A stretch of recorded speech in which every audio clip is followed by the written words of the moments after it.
Okay, నేను record చేస్తున్నాను మన కన్వర్జేషన్ని. ఆస్ట్రాలజీ కేస్ స్టడీకి అప్లోడ్ చేస్తాను ఓకే యూట్యూబ్లో. ఓకే కదా? ఓకే ఓకే ఓకే 14/6/89 10:20 విజయవాడ ఉదయం పూట, అంతేనా?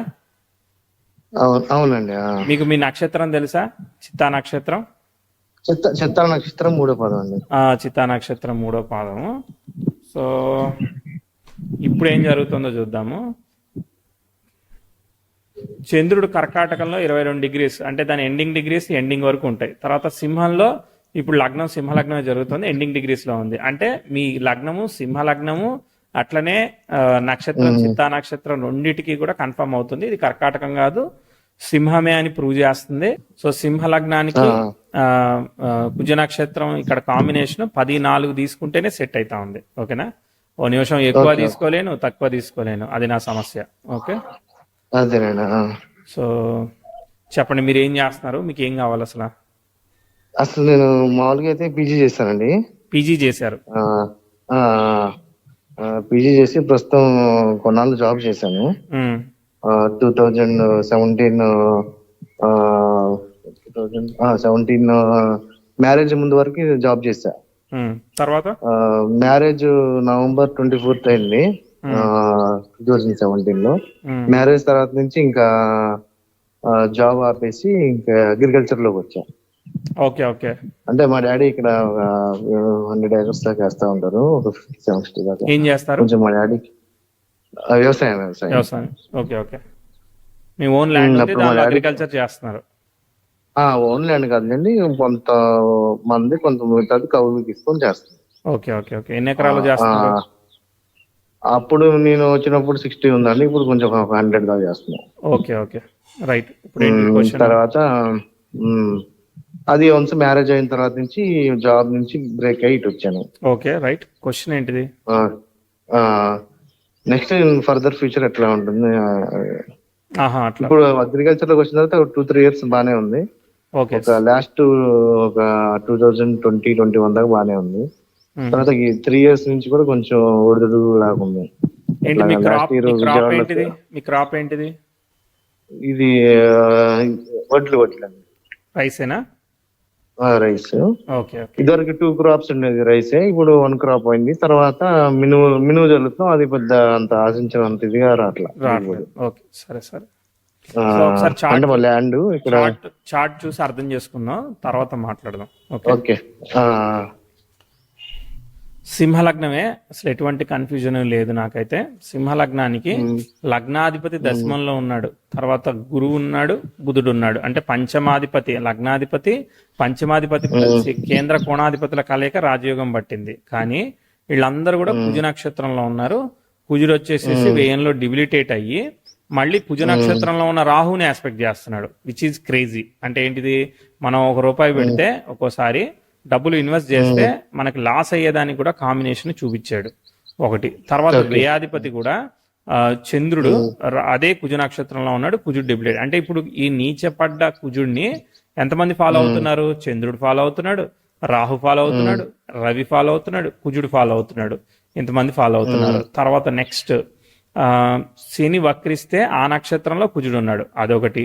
తర్వాత నెక్స్ట్ బుధుడు అనేవాడు ఈ రవితో సంబంధం కలిగి ఉన్నాడు, రవి నక్షత్రంలో ఉండి రవి డిస్టర్బ్ అవ్వడం వల్ల ఇది డిస్టర్బ్ అయ్యాడు. సో అన్ని ప్లానెట్స్ కి కూడా దాదాపుగా వక్రత్వం వచ్చింది చాలా వరకు. ఓకే, కాబట్టి ఇక్కడ సప్తమాధిపతి రెట్రోగ్రేట్ అయినా లాభంలో ఉన్న శుక్రుడు సేవ్ చేస్తున్నాడు. కాబట్టి శుక్రుడు బాగున్నాడు కాబట్టి మ్యారేజ్, రిలేషన్షిప్ ఇది కొంతవరకు ఓకే. కానీ చాలా రిలేషన్షిప్స్ అన్ని కూడా లైఫ్ లో అన్ని ఉన్నట్టే అనిపిస్తాయి, అది కంప్లీట్లీ సాటిస్ఫాక్షన్ ఫీలింగ్ ని ఇచ్చినట్టు అనిపించదు అనమాట. మీకు అట్లాంటిది ఏదన్నా కొంచెం అన్న అనిపించింది? అసలు ఏం లేదు, అట్లేం లేదు. అట్లాంటిది ఉందండి.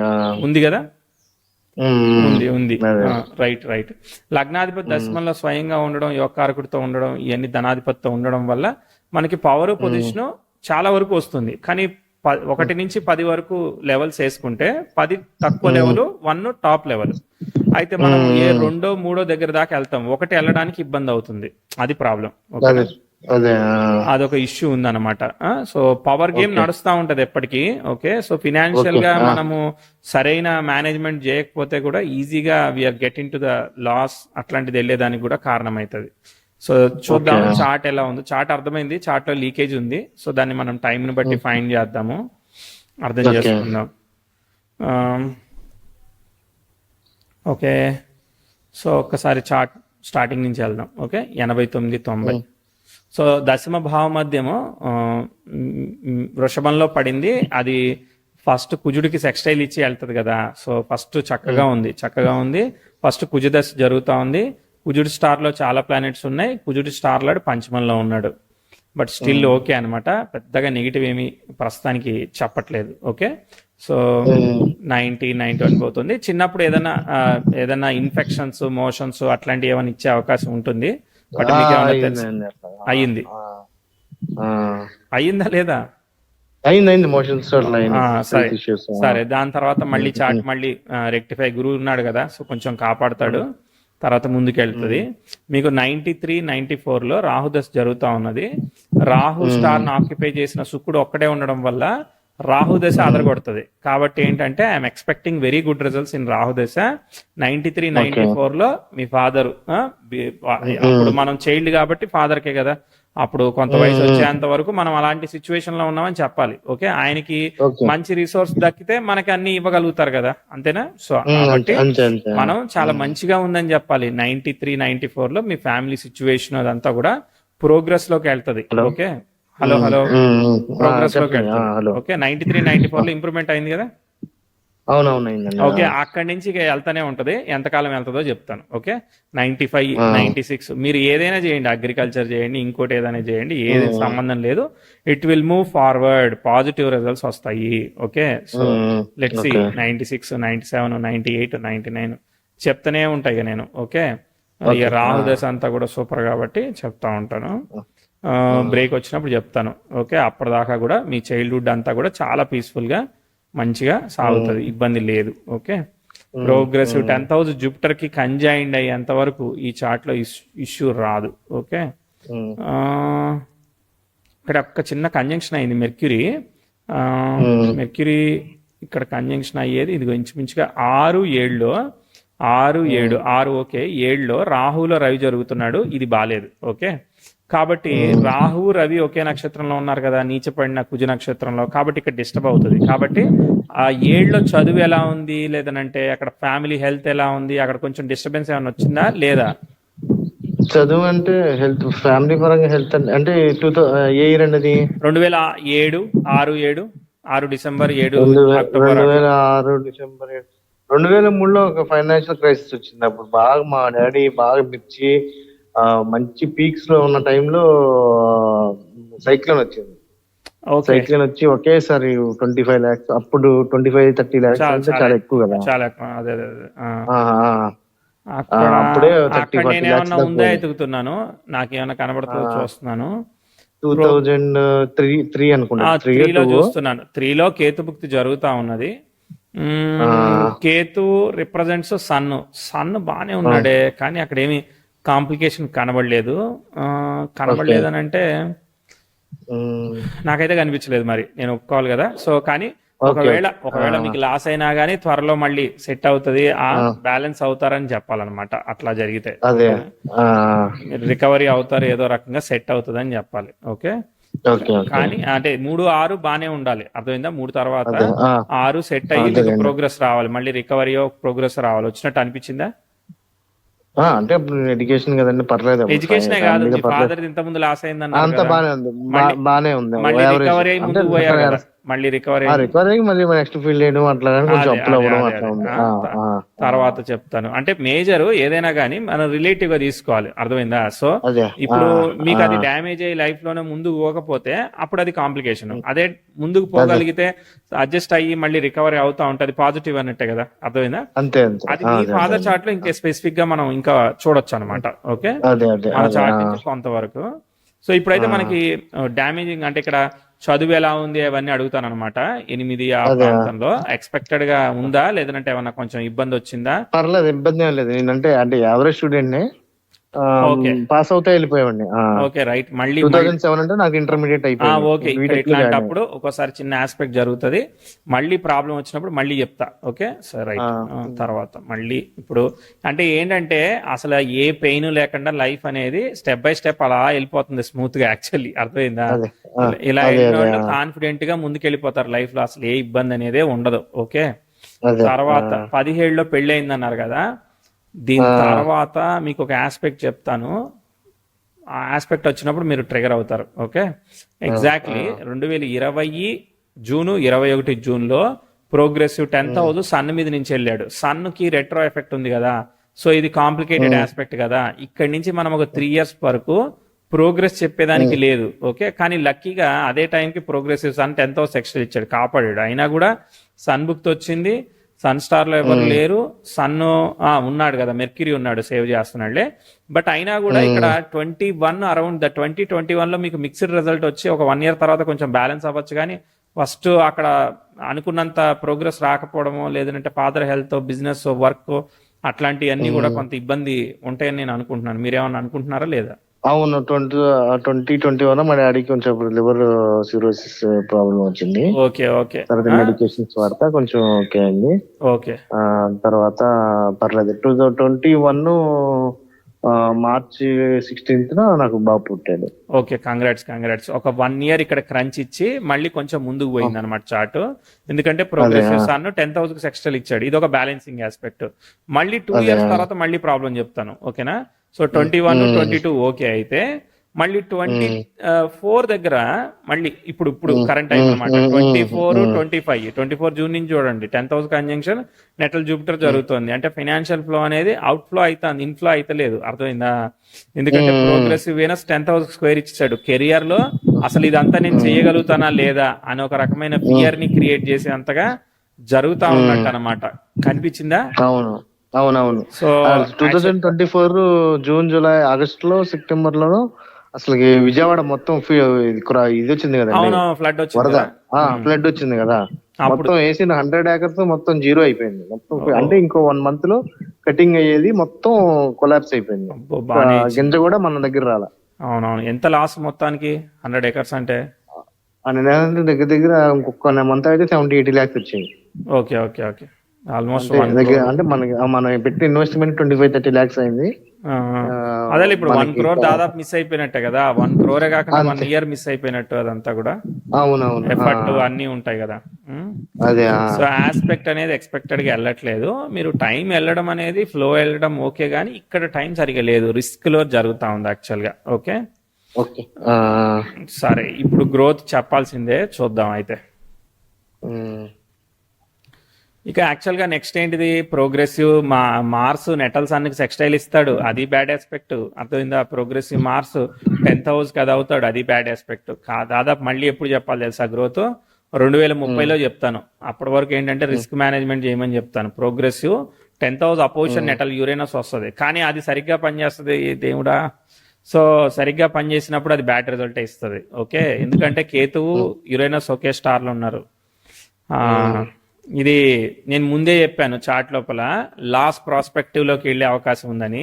చైల్డ్హుడ్ అంతా బాగా వెళ్ళింది, అంటే రాహుదశ అంతా బాగా నడిచింది. ఓకే, తర్వాత గురుదశ వరకు కూడా చాలా వరకు నెగ్గుకుంటూ వచ్చింది. ఓకే, గురు స్టార్ లో ఎవ్వరూ లేరు. గురు స్టార్ లాడు కుజుడు అయ్యాడు, అంటే వ్యయంలోనే ఉన్నాడు, బట్ స్టిల్ చాలా వరకు పనిచేశాడు. ఎందుకంటే అష్టమాధిపతి వ్యయం యోగకారకుడు కదా, అది కర్కాటకం ఉచ్చు కదా గురువుకి, కాబట్టి చాలా వరకు బ్యాలెన్స్ చేసింది. కానీ ఇప్పుడు గురువులో రాహు పని చేయట్లేదు, తర్వాత శని వచ్చాడు. శని స్టార్ లాడ్ లాభంలో ఉన్నాడు, కానీ శని పని చేయాలంటే శని స్వభుక్తి పని చేయదు, అట్లా ఉందన్నమాట లెక్క. శనిలో బుధుడు సరిగ్గా పని చేయడు, ఎందుకంటే ఆ లగ్నానికి పాపులు కదా. ఓకే, శనిలో బుధుడు అంటే ఇప్పుడు శనిలో శని 26 మే నుంచి శని స్టార్ట్ అవుతున్నాడు. శనిలో శని పని చేయదు, శనిలో బుధుడు పని చేయడు. ఓకేనా? అంటే ఇప్పుడు శని శుక్రుడిని చూస్తున్నాడు కదా 11th చూస్తున్నాడు. ఓకే, శని నక్షత్రంలో ఉన్న గ్రహం ఎవరు? కుజుడు ఒక్కడే కదా. ఓకే, అవునవును. అప్పుడు ఆ కుజుడు రిజల్ట్ ఇస్తాడు కదా. షష్టాధిపతి వ్యయం విపరీతం యోగం అదొకటి యాక్టివేట్ అవుతుంది. శని స్టార్ లాడ్ లాభంలో ఉన్నందుకు కొంత పని చేస్తాడు, కానీ ఇదంతా పని చేయాలంటే చాలా దూరం పడుతుంది. ఓకే, 35-36కి వెళ్ళిపోతుంది, అంటే దగ్గర లేదనమాట. అంటే సగం శని దశ ఫస్ట్ హాఫ్ పని చేయదు. ఆహా, ఆ. దాని తర్వాత ప్రోగ్రెసివ్ ఆస్పెక్ట్స్ తినేస్తున్నాయి అన్నమాట. ఓకే, నేను మీకు నెగిటివ్ గా చెప్తున్నందుకు వెరీ సారీ, బట్ నా క్యాలిక్యులేషన్ ఏదైతే ఉందో అది నేను చెప్పి తీరాలి కదా. అంతే అంతే, ప్రాఫిట్ పర్లేదండి. లాస్ తో నాకు సంబంధం లేదు. సో ఐ హావ్ టు అదే క్యాలిక్యులేట్. సో ఇదిగో నేనేం చెప్తానంటే, టైం అంటే you are into the aggressive investment. Okay, కానీ కాంబినేషన్స్ అన్ని కూడా లీడ్ చేయట్లేదు సరిగ్గా. సో ఇది చెప్పండి. ఫాదర్ ఇన్హెరిటెంట్ గా క్యారీ ఫార్వర్డ్ చేసిన బిజినెస్. 8th లా 10th లో ఉన్నాడు, అర్థమైందా, విత్ 10th లగ్నలాడితో కలిసి ఉన్నారు. ఓకే, అంతకుముందు మీరు చేసిన వర్క్ ఏంటిది? అంతకుముందు అదే మర్చండైజర్ చేశానండి ముంబైలో. ఏం చేశారు? మర్చండైజర్ చేశాను. మర్చెంటైజర్ అంటే ఏం చేయాలి? అంటే ఇప్పుడు మన యుఎస్ఏ లో జేసీ పెన్నీ అని రిటైల్ స్టోర్స్ ఉన్నాయి. వాటికి ఇక్కడ మా ఆ, క్లా ఇది అదే క్లాత్స్ ఉంటాయి కదా, అవును కిడ్స్ వేర్, అవును. అవి ఇక్కడ మాది ముంబైలో ఉండేది ఆఫీసు. ఉమ్, మాకు ఫ్యాక్టరీస్ చైనా, బంగ్లాదేశ్, వియత్నాం లో ఉన్నాయి. ఓకే అక్కడ నుంచి కోఆర్డినేషన్ చేసి మర్చండైజింగ్ యుఎస్ కి పంపించారు. ఓకే, ఎక్స్పోర్ట్ చేస్తా ఉంటారు క్లాత్స్ ఇక్కడి నుంచి. అవునవును, అంతే. Okay okay, got it got it. Um. ఇది అగ్రెసివ్. మరి మీరు ఆల్రెడీ బిజినెస్ లో ఉన్నారు, బట్ అది ఫ్యామిలీ బిజినెస్ ఉంది, అర్థమైంది నాకు. ఇది లాసెస్ డైరెక్షన్ చూపిస్తా ఉంది నాకైతే. ఓకే, మీరు risk management, insurance management options కూడా కాస్ట్ ఎక్కువైనా కూడా చేస్తూనే చేయాల్సి వస్తుంది. ఎందుకంటే ఇప్పుడు క్రాప్ ఇప్పుడు 70 lakhs పోయిందని అంటే అదే ఇన్సూరెన్స్ ఉంటే ఏమన్నా వర్కౌట్ అయ్యేదేమో కదా. అదేలేండి. సో అట్లాంటి రిస్క్ మేనేజ్మెంట్ పెట్టే మీరు చెయ్యాలి. ఎక్కువగా నేను ఏంటంటే సర్వీస్ ఇండస్ట్రీకి ప్రిఫర్ చేస్తాను ఇలా ఉన్నప్పుడు. టైము యాక్చువల్గా చైల్డ్హుడ్ అంతా సాగింది, కెరియర్ ప్లే వచ్చేసరికి ట్విస్ట్ రిజల్ట్స్ ఇస్తుంది, అర్థమైందా. కెరియర్ టైం అంటే మీ కరెక్ట్ ఏజ్ వచ్చే వరకు, మీ హయాంకి వచ్చే వరకు ట్విస్ట్ రిజల్ట్స్ ఇస్తున్నాయి, అర్థమైందా. అదే, అవునవును. అది మళ్ళీ సాటర్న్ సెకండ్ హాఫ్ పోవాలంటే టైం పడుతుంది. కాబట్టి మనం లాసెస్ ని చూడాల్సి వస్తా ఉన్నది. All the planets connected. మీరు కుజ నక్షత్రంలో పుట్టారు అంటే కుజుడు యాక్టివేట్ అవుతున్నాడు, అవునా. ఆ కుజుడు మీదనే అన్ని గ్రహాలు డిపెండ్ అయిపోయి ఉన్నాయి కదా. ఇప్పుడు శని దశాలాడు కూడా దాని మీదే డిపెండ్ అయిపోయి ఉన్నాడు. సో ఆ డిబిలిటేటెడ్ అంటే 9th లార్డ్ 12th అంటే ఏంటిది, ఫాదర్ ఇచ్చిన ఆస్తిని మనం కరగబెడుతున్నట్టు లెక్క నిజానికి. ఈ రీజన్ ఏదేమైనా కానీ. సో అదట్లా అంటే don't think I'm using harsh words అని అనుకోకండి, బట్ దాన్ని మనం కాన్షియస్ గా, నేను ఆ ఉద్దేశం ఏంటంటే మీరు కాన్షియస్ గా ఉండి ఎట్లా మీరు బ్యాలెన్స్ చేయగలుగుతానికి మీరు మీ ప్లాన్ చేస్తారా అనేది, రిస్క్ మేనేజ్మెంట్ ఎట్లా ప్లాన్ చేస్తారు, కమిటెడ్ సేవింగ్ ఎట్లా ప్లాన్ చేస్తారు అనే దానికోసం నేను మీకు సీరియస్ గా వార్నింగ్ ఇవ్వాల్సి వస్తుంది. ఓకే. సో నేను మీరు భయపెట్టాను అనుకోకండి. తర్వాత ఇదిగో పలానా పూజ చేయండి, ఇట్లా చేస్తే అట్లా సెట్ అయిపోద్ది, అమ్మవారికి చేస్తే ఇట్లా అయిపోద్ది, అట్లాంటి ఏం చెప్పను నేను. ఓకే, ఫస్ట్ మీ ప్రివెన్షన్ లో మీరు ఉండాలి. మిగిలిన అన్ని కూడా మీ మానసిక సంతృప్తికి, మెంటల్ హెల్త్, ఫిజికల్ హెల్త్ కోసం చేయండి. That's all right. ఓకే, మనకు ఒరిజినల్ గా ఉన్నదాన్ని మనం ఎక్స్పీరియన్స్ చేయాల్సిన దానికోసమే మనం పుడుతూ ఉంటాం కాబట్టి దాన్ని మళ్ళీ మాడిఫై చేయడం అంటే మళ్ళీ పుట్టాల్సి కదా. అంతే అంతే. So accept the things and pre plan the ఏంటిది మన సిచ్యువేషన్ తగ్గట్టుగా మనం ఏ విధంగా. నేనే మీ సిచ్యువేషన్ లో ఉంటే ఏంటంటే రిస్క్ మేనేజ్మెంట్ మీద సీరియస్ గా ఫోకస్ చేస్తాను నేను. లేదంటే వేరే వాళ్ళకి వర్కింగ్ పార్ట్నర్ గా ఉంటా. ఇప్పుడు ఇదే 100 ఎకరాలు వేరే మా ఫ్రెండ్ చేస్తానంటే వాడి దగ్గర నేను చేస్తాను. నాకు 20-25% ఇచ్చినా చాలు, నాకు కమిటెడ్ సేవింగ్ కి వెళ్ళాలి నా ఫండ్ అట్లా. So but your situation is, I can understand, feel that criticalness of, నేను చెప్పింది కూడా టూ మచ్ దాన్ని తీసుకొని అర్థం చేసుకొని ప్రాసెస్ చేయాలి. బట్ నా మీదే డిపెండ్ అవ్వాలని లేదు. You go for another astrologer or financial consultant, ఏదైనా వెళ్ళండి, సెకండ్ ఒపీనియన్ తీసుకొని మీరు డిసైడ్ చేసుకోండి, సరేనా. ఓకే, ఇప్పుడు మనకి ఇప్పుడైతే ఈ 35 వరకు ఇట్లానే ఉండేది అంటారండి. అవును, అప్స్ అండ్ డౌన్స్ ఉన్నాయి, మనం చూస్తున్నాం కదా, అప్స్ అండ్ డౌన్స్ చూస్తున్నాము. ఇప్పుడు 2025 క్యాలెండర్ ఇయర్ కి ప్రోగ్రెసివ్ 10th హౌస్ జూపిటర్ ని కంజైన్ చేసింది. అంటే జనరల్ గా జూపిటర్ తో కంజైన్ చేస్తే చాలా మంచిది, కానీ జూపిటర్ మార్స్ స్టార్ లో ఉండే వరకు, రాహు కూడా మార్స్ స్టార్ లో ఉండే వరకు ఈ కాంప్లికేషన్ ట్విస్ట్ ఇస్తా ఉందన్నమాట, అర్థమైందా. కాన్ఫిడెంట్ రిజల్ట్స్ ఇవ్వట్లేదు. సో కాబట్టి ఆయన సింహలగ్నానికి విశేషమైన యోగకారకుడు, అలాంటి బ్యాడ్ ప్రోగ్రెషన్ లో ఉన్నాడు, దానిలో చిద్రదశ నడుస్తా ఉంది. రాహునేమో మార్స్ చూస్తున్నాడు, రాహు స్టార్ లాడ్ మళ్ళీ మార్స్ అయ్యి మార్చే చూడబడుతున్నాడు. సో క్రేజీ కదా. సో కాబట్టి అందుకే కదా ట్విస్ట్ లో 23 డిసెంబర్ నుంచి 26 మే వరకు మనకి సరిగా లేదు. But we're in a business. అలానే progressive Venus 10th house square ఇస్తా ఉంది. అంటే అనుకున్నట్టు ప్లే అవ్వట్లేదు ఇక్కడ. అంటే నేచర్ అనేది మనకి సీరియస్ గా తీసుకురావట్లేదు. చైల్డ్హుడ్ మంచిగా వెళ్ళిపోయింది, ఇప్పటిదాకా ఎలా వల్ల సాగిపోయింది అనమాట అన్ని, అర్థమైందా. ఇప్పుడు ఫర్దర్ గా ప్లే అనేది సరిగా జాగట్లేదు. అప్కమింగ్ దశలాడేమో ఫస్ట్ హాఫ్ పని చేయట్లేదు, అర్థమైందా? ఆ, అదే అండి, అదే అండి. ఒక హాఫ్ పని చేయట్లేదు. ఫాదర్ హెల్త్ ఆల్రెడీ కొంచెం ఇష్యూ వచ్చింది. వి హ్యావ్ ఎ సీరియస్ అవును. Concern about the father health అనమాట. మళ్ళీ ప్యారలల్లీ ఆ, ఆ, మళ్ళీ ప్రోగ్రెసివ్ నెక్స్ట్ మార్స్ కొంచెం వస్తాడు. ప్రోగ్రెసివ్ మార్స్ 10,000 కి అది ఇస్తాడు. సన్కి సెక్స్టైల్ ఇస్తాడు. ఇవన్నీ ఏంటంటే we are going to be very confident. We feel that అదే మనం చాలా బాగా ఉంటది, చాలా ఫ్లోరిష్ అవుతుంది అని అనుకుంటాం. కానీ రియాలిటీలో అదే. చూస్తే ఎండ్ ఆఫ్ ది అవుట్పుట్ వేరే రకంగా జరుగుతూ ఉంటది అనమాట. ఉమ్, అది ఓకే. విషయం. ఉమ్, అదే. చూద్దాం. సో ఆపర్చునిటీ కోసం సో అయితే ఇప్పుడు ఏం చేస్తాం, నా పేరు మీద కావాలి, మా మిస్సెస్ పేరు మీద అట్లా పెట్టి చేయొచ్చు అంటారని. That is called gambling. Category under gambling okay. అనమాట. సో ఇప్పుడు ఫ్రూట్స్ మీరు తినరా, మీ వైఫ్ తింటారా?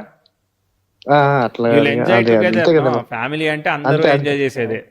ఎవరి పేరు అదే. మీద పెట్టినా అదంతా కూడా చాలా మంది ఆస్ట్రాలజర్స్ వాళ్ళ పేరు మీద కలిసి వస్తుంది, వాళ్ళ పేరు మీద పెట్టండి, వీళ్ళ పేరు మీద పెట్టండి.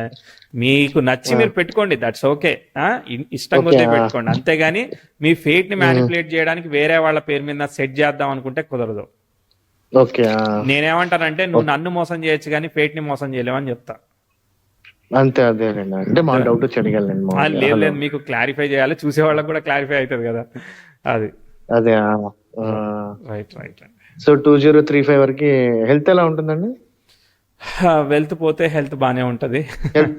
So okay. అట్లా. సో అది ఇన్వర్ట్ రిజల్ట్స్ లో పనిచేస్తా ఉంటది. So take care of health. Parallelly health చెప్పినా చెప్పకపోయినా we need to take care health. Serious health అక్కడ ఏం లేదు, but need to take care health అండి. అదే. సరేనా? ఓకే. డిసప్పాయింట్ చేస్తుంటే ఎక్స్ట్రీమ్లీ సారీ అండి. సారీ, మరి మీకు చేసిందండి, మీకు రియాలిటీ చెప్తారనే కదండి. హలో, మన కన్సల్ట్ అయింది. అవును. Thank you. హలో. ఎస్ అండి. 35 వరకు కొంచెం ఇదిగా ఉండాలి. 35 నుంచి రిస్క్ మేనేజ్మెంట్ చేయమని చెప్పేశాను నేను. నా జడ్జిమెంట్ అయితే అది. వద్దంటారా రిస్క్ మేనేజ్మెంట్ చేయాలి. రిస్క్ చేయాలి కానీ రిస్క్ మేనేజ్మెంట్. మీ రిస్క్ కి ఇన్సూరెన్స్ ఉందా, మీ రిస్క్ కు బ్యాకప్ ఉందా, లేదంటే నేను మెజర్డ్ రిస్క్ లోకి వెళ్తున్నా, నా దగ్గర 10 రూపాయలు ఉన్నాయి, I'm trying with 5 rupees, 5 rupees లో 2 రూపీస్ పోతే 3 రూపీస్ రికవరీ చేసుకోగలుగుతానా, అట్లా 5 times ట్రై చేయగలుగుతానా. So you play a strategy. అర్థమైందా? మనం ఒక వరస్ట్ సినారియోలో ఉన్నాము, still we're doing something with our intelligence. So ఇప్పుడు ఎట్లా ప్లే చేయాలి అనేది నేను ఆలోచిస్తాను నేను ఖచ్చితంగా. అది. సో అన్ఫేవరబుల్ గా ఉన్నప్పుడు ఏం చెప్తాను, వేరే వాళ్ళకి టేక్ ఓవర్ ఇచ్చి మనం వాడికి అరే ఇక్కడ అంతా బిల్డ్ చేసి ఉన్నది, నువ్వు పర్చేజ్ చేసేసుకో, నాకు 25% నేను మేనేజ్ చేస్తా, నువ్వు ఎట్లా చెప్తా అట్లా చేస్తా అని చెప్తా నేనైతే. అట్లాంటి మోడల్లోకి వెళ్తాను. లేదనంటే ఇప్పుడు లీజ్ కి ఏదైతే తీసుకున్నామో ఎక్స్ట్రా స్పేస్ ఇచ్చేసేసి ఉన్నదానిలో లిమిటెడ్ గా ప్లే చేస్తా ఉంటాను. అట్లా. ఎందుకంటే నేను అప్పులోకి వెళ్ళాలని అనుకోవట్లేదు. అది ఓకేనా? ఓకే. రైట్ అండి. All the best. నమస్తే. Thank you.